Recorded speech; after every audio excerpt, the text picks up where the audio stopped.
نبی کریم علیہ الصلوۃ والسلام جب پہلے آسمان پر تشریف لے گئے تو پہلے آسمان پر حضرت آدم علیہ الصلوۃ والسلام نے سرکار دو عالم علیہ الصلوۃ والسلام کا استقبال کیا۔ دوسرے آسمان پر حضرت عیسیٰ علیہ الصلوۃ والسلام نے حضور کا استقبال کیا۔ تیسرے آسمان پر حضرت یوسف علیہ الصلوۃ والسلام نے حضور کا استقبال کیا۔ چوتھے آسمان پر حضرت ادریس علیہ الصلوۃ والسلام نے حضور کا استقبال کیا، اور پانچویں آسمان پر حضرت ہارون علیہ الصلوۃ والسلام نے حضور کا استقبال کیا، اور چھٹے آسمان پر حضرت موسیٰ علی نبینا علیہ الصلوۃ والسلام نے حضور کا استقبال کیا، اور ساتویں آسمان پر رب کے پیارے خلیل حضرت ابراہیم علیہ الصلوۃ والسلام نے سرکار دو عالم علیہ الصلوۃ والسلام کا استقبال کیا۔ اور نبی کریم علیہ الصلوۃ والسلام پھر ساتویں آسمان کے بعد جب سدرۃ المنتہا پر پہنچے تو جبریل امین نبی کریم علیہ الصلوۃ والسلام کی خدمت عالیہ میں ایک درخواست پیش کرتے ہیں، عرض کرتے ہیں کہ یا رسول اللہ، یہ مقام میری عبادت گاہ ہے، اس مقام پر میں رب کی حمد و ثنا بیان کرتا ہوں، اس مقام پر میں اللہ کی عبادت کرتا ہوں۔ یا رسول اللہ، میری یہ خواہش اور آرزو ہے کہ آپ اس مقام پر 2 رکعت نماز ادا فرمائیے، تاکہ آپ کی نماز پڑھنے کی وجہ سے اللہ کریم میری عبادت گاہ پر اپنی خاص برکتوں کو نازل فرما دے۔ نبی کریم علیہ الصلوۃ والسلام نے 2 رکعت نماز ادا فرمائی، اور اس کے بعد نبی کریم علیہ الصلوۃ والسلام جبریل امین کو حکم فرماتے ہیں کہ جبریل چلو آگے۔ اب سدرۃ المنتہا کے مقام پر جبریل امین حضور کی خدمت عالیہ میں اپنی کمزوری کا اظہار کرتے ہیں، اور حضور کی بارگاہ میں عرض کرتے ہیں کہ یا رسول اللہ، اس مقام سے آگے میں ایک بال کے برابر بھی نہیں جا سکتا۔ جبریل کہتے ہیں کہ اگر یکسرے موئے برتر پرم فروغ تجلا بسوزد پرم، یا رسول اللہ، اگرچہ اس مقام سے آگے ایک بال کے برابر بھی آگے بڑھ گیا تو میں اللہ کے انوار و تجلیات کی وجہ سے جل کر کے راکھ ہو جاؤں گا۔ محترم حضرات، نتیجہ یہ نکلا کہ جس مقام پر جبریل امین کے پر جل رہے تھے، اس مقام پر میرے اور آپ کے پیارے مصطفیٰ کریم علیہ الصلوۃ والسلام نالین پہنے چل رہے تھے۔ یہ میرے آقا کریم علیہ الصلوۃ والسلام کی شان ہے، حضور کا مقام ہے۔ اور نبی کریم علیہ الصلوۃ والسلام اس مقام پر جب جبریل نے آگے جانے سے معذرت کی، اس مقام پر میرے آقا کریم علیہ الصلوۃ والسلام جبریل کو مخاطب کر کے ارشاد فرماتے ہیں کہ اے جبریل، یہ بتاؤ کہ ہے کوئی تمہاری خواہش، تمہاری آرزو جو کہ میں اللہ کی بارگاہ میں پہنچا دوں؟ اب یہ نقطہ قابل غور ہے۔ محترم حضرات، سرکار دو عالم علیہ الصلوۃ والسلام نے شب معراج جبریل کو یہ بات کیوں کہی؟ علماء، محدثین، مفسرین، راسخین، کاملین یہ نقطہ بیان کرتے ہیں اور ارشاد فرماتے ہیں کہ جبریل امین کا نبی کریم علیہ الصلوۃ والسلام کے جد امجد حضرت ابراہیم علیہ الصلوۃ والسلام پر ایک احسان تھا، اور اس احسان کا بدلہ نبی پاک علیہ الصلوۃ والسلام نے شب معراج میں چکا دیا۔ وہ احسان کیا تھا کہ جب نمرود نے حضرت ابراہیم علیہ الصلوۃ والسلام کو آگ کا چیخا جلا کر کے، ان لکڑیوں کو آگ لگا کر کے حضرت ابراہیم علیہ الصلوۃ والسلام کو جب اٹھا کر کے اس جلتی ہوئی آگ کے اندر ڈالا گیا، اور جب آپ کو اس آگ کے اندر ڈالا جا رہا تھا تو بیت المعمور کے خطیب جبریل امین حضور کے جد امجد ابراہیم علیہ الصلوۃ والسلام کی خدمت عالیہ میں حاضر ہوئے تھے اور عرض کی کہ اے رب کے پیارے خلیل ابراہیم علیہ الصلوۃ والسلام، یہ نمرود آپ کو اس جلتی ہوئی آگ میں ڈالنے لگا ہے، یہ آگ آپ کو جلا کر کے راکھ کر دے گی، ہے کوئی پیغام جو کہ میں اللہ کی بارگاہ میں پہنچا دوں؟ حضرت ابراہیم علیہ السلام نے پلٹ کر کے جواب دیا جبریل کو کہ اے جبریل، جس رب کی ربوبیت، جس رب کی الوہیت اور جس رب کی توحید کے پیغام کو عام کرنے کے جرم میں مجھے یہ نمرود اس آگ کے اندر ڈال رہا ہے، میرا رب میرے تمام حالات کو دیکھ رہا ہے، اگرچہ میرا رب نہیں چاہے گا تو یہ آگ مجھے نہیں جلا سکتی۔ اب یہاں محترم حضرات، جب نمرود نے آگ کے اندر حضرت ابراہیم علیہ السلام کو ڈال دیا تو اللہ کریم نے آگ کو حکم دیا کہ یا نار کونی بردم و سلام علی ابراہیم، اے آگ میرے پیارے خلیل میرے بندے ابراہیم علیہ السلام پر ٹھنڈی اور سلامتی والی ہو جا۔ وہ آگ محترم حضرات جل جل کر کے راکھ کا ڈھیر بن گئی۔ ابراہیم علیہ السلام کے جسم کو جلانا تو درکنار، رب کے پیارے خلیل نے جسم پر جو لباس دے بے تن کیا تھا اس لباس کے ایک دھاگے کو بھی نہیں جلایا تھا۔ اور اب یہاں دیکھیں اس مقام پر ابراہیم علیہ السلام نے، الگ بات ہے کہ کوئی بات کوئی پیغام نہیں کہا کہ جاؤ جبریل جا کر کے اللہ کو میرا پیغام سنا دو، لیکن جبریل نے تو حضرت ابراہیم پر اپنا احسان چڑھا دیا نا۔ تو آج شب معراج نبی کریم علیہ السلام اپنے جد امجد پر چڑھائے ہوئے احسان کا بدلہ چکا رہے ہیں۔ میرے آقا کریم علیہ السلام ارشاد فرماتے ہیں جبریل بتا، ہے کہ تیرا کوئی پیغام ہے، تیری کوئی خواہش آرزو جو کہ میں اللہ کی بارگاہ میں پہنچا دوں؟ جبریل امین عرض کرتے ہیں کہ یا رسول اللہ ہاں میری یہ خواہش ہے، آرزو ہے، کل قیامت کے دن جب امت مصطفیٰ پل صراط سے گزرنے لگے تو اللہ کریم سے یہ اجازت لے کر کے آئیے کہ میں اپنے نورانی پر اس مقام پر بچھا دوں اور آپ کی امت میرے پر کے اوپر سے گزر کر کے چلی جائے۔ تو محترم حضرات، نبی کریم علیہ السلام کی یہ شان ہے، آقا کریم علیہ السلام کی یہ عظمت ہے کہ حضور علیہ السلام اپنی شان اور اپنی شوکت کے ساتھ پھر سدرۃ المنتہا سے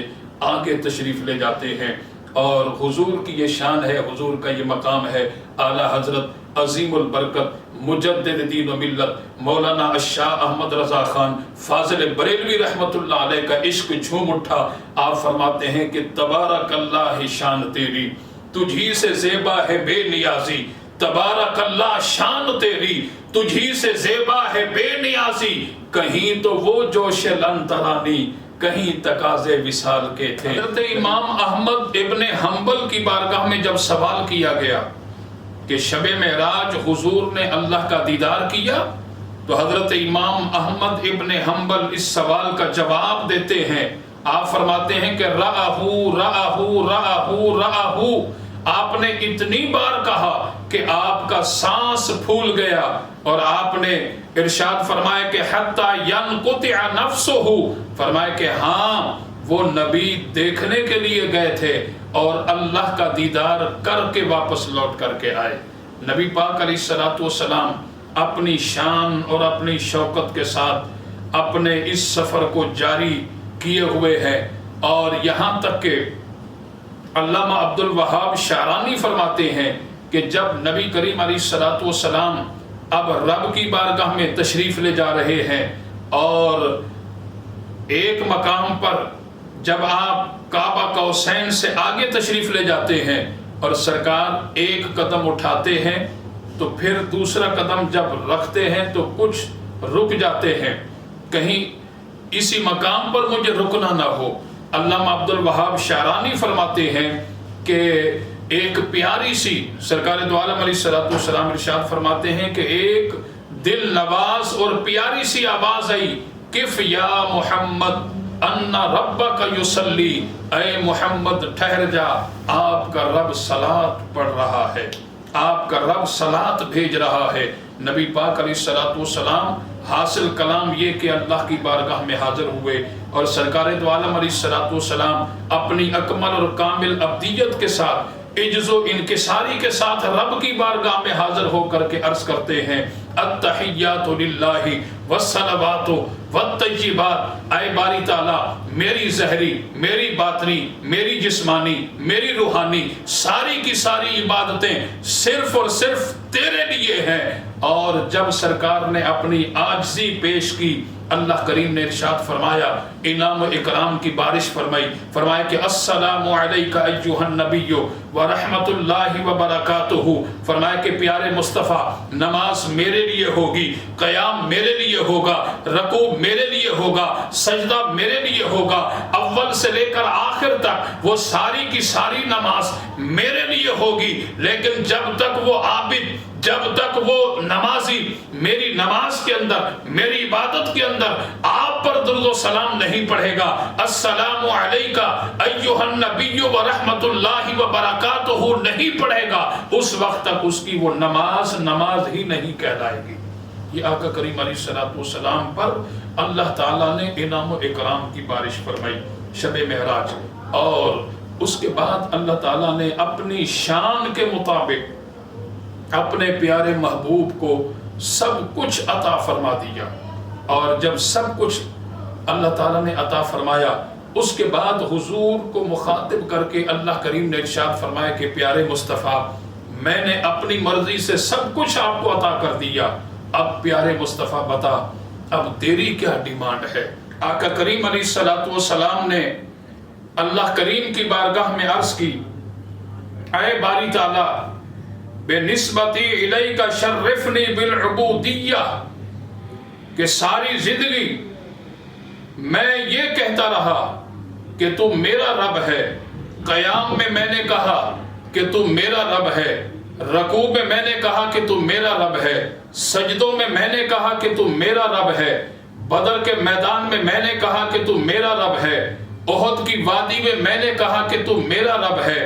اور پتھر کھا کر کے میں نے یہ کہا کہ تو میرا رب ہے، اے باری تعالیٰ میں نے حتیم میں کہا کہ تو میرا رب ہے، اور حرم شریف کے صحن میں کہا کہ تو میرا رب ہے، ساری زندگی میں یہ کہتا رہا کہ اے باری تعالیٰ تو میرا رب ہے، آج میری خواہش آرزو یہ ہے کہ باری تعالیٰ تو آج یہ کہہ دے کہ پیارے مصطفیٰ تو میرا بندہ ہے۔ اللہ کریم نے ارشاد فرمایا، سبحان الذی اسری بعبدہ، اے پاک ہے وہ ذات جس نے اپنے عبد خاص کو سیر کرائی۔ اللہ کریم نے حضور علیہ الصلوۃ والسلام کو 50 نمازوں کا تحفہ عطا کیا، اور سرکار دو عالم علیہ الصلوۃ والسلام یہ 50 نمازوں کا تحفہ لے کر کے جب اس ملاقات کے بعد واپس لوٹتے ہیں، اور حضور علیہ الصلوۃ والسلام جب چھٹے آسمان پر پہنچتے ہیں تو محترم حضرات، حضرت موسیٰ علیہ الصلوۃ والسلام چھٹے آسمان پر موجود ہیں، اور سرکار دو عالم علیہ الصلوۃ والسلام سے ملاقات ہوتی ہے، تو موسیٰ علیہ الصلوۃ والسلام عرض کرتے ہیں کہ اے محمد ارشاد فرمائیے اللہ کے پیارے نبی، اللہ نے آپ کی امت کے لیے کیا تحفہ عطا کیا؟ تو سرکار دو عالم علیہ الصلوۃ والسلام نے ارشاد فرمایا کہ اے پیارے موسیٰ، اللہ تعالیٰ نے میری امت کے لیے 50 نمازوں کا تحفہ عطا کیا۔ حضرت موسیٰ علیہ الصلوۃ والسلام بڑی عاجزی کے ساتھ حضور کی بارگاہ میں عرض کرتے ہیں کہ یہ 50 نمازیں تو بہت زیادہ ہیں، آپ کی امت یہ 50 نمازیں کیسے ادا کرے گی؟ لہٰذا آپ رب کی بارگاہ میں دوبارہ تشریف لے جائیے اور ان 50 نمازوں کو کم کروا کر کے لائیے۔ اب حضور علیہ الصلوۃ والسلام دوبارہ رب کی بارگاہ میں حاضر ہوتے ہیں، اور جا کر کے رب کی بارگاہ میں عرض کی باری تعالیٰ ان نمازوں کے اندر کچھ کمی فرما دیجئے۔ اللہ کریم نے 5 نمازیں اور کم کر دیں، اور اس کے بعد حضور پھر تشریف لائے، اور حضرت موسیٰ علیہ الصلوۃ والسلام چھٹے آسمان پر موجود ہیں، عرض کرتے ہیں کہ کتنی کم ہو گئی؟ سرکار نے فرمایا کہ 5 نمازیں کم ہو گئی۔ موسیٰ علیہ الصلوۃ والسلام عرض کرتے ہیں کہ اب بھی بہت زیادہ ہیں، آپ دوبارہ تشریف لے جائیے۔ میرے آقا کریم علیہ الصلوۃ والسلام دوبارہ تشریف لے جاتے ہیں۔ آپ محترم حضرات اس بات پر غور کریں کہ جب رب نے حضور کو 50 نمازیں عطا کی، حضور نے ایک مرتبہ بھی اپنی مرضی سے نہیں کہا کہ اے باری تعالیٰ اس کے اندر کمی کر دے۔ حضرت موسیٰ علیہ السلام نے کہا کہ یہ بہت زیادہ ہیں، سرکار گئے 5 کم ہو گئی، واپس آئے، حضرت موسیٰ علیہ السلام پھر عرض کرتے ہیں اب بھی زیادہ ہیں، حضور پھر جاتے ہیں، پھر 5 اور کم ہو جاتی ہیں، یہاں تک کہ آقا کریم علیہ الصلوۃ والسلام 9 مرتبہ اللہ کریم کی بارگاہ میں حاضر ہوئے اور 5 نمازیں کم ہوتی چلی گئی، یہاں تک کہ 45 نمازوں کو اللہ تعالیٰ نے کم کر کے امت مصطفیٰ کے لیے 5 نمازیں عطا فرمائی، اور ساتھ ہی خالق کائنات نے ارشاد فرمایا کہ پیارے مصطفیٰ میں نے 50 نمازوں کا تحفہ دیا تھا، 50 میں سے 45 میں نے کم کر دی ہے۔ پیارے حبیب بتا دوں، فرمائے کہ من جاء بالحسنۃ فلہ 10 امثالھا، فرمائے کہ میں نے 50 سے 45 کم تو کر دی ہے، پر اس کے اندر میں نے ثواب کے اندر کمی نہیں کی ہے۔ من جاء بالحسنۃ فلہ 10 امثالھا، آپ کی امت 5 وقت کی نمازیں ادا کرے گی، میں رب العالمین انہیں 50 نمازوں کا ثواب عطا فرماؤں گا۔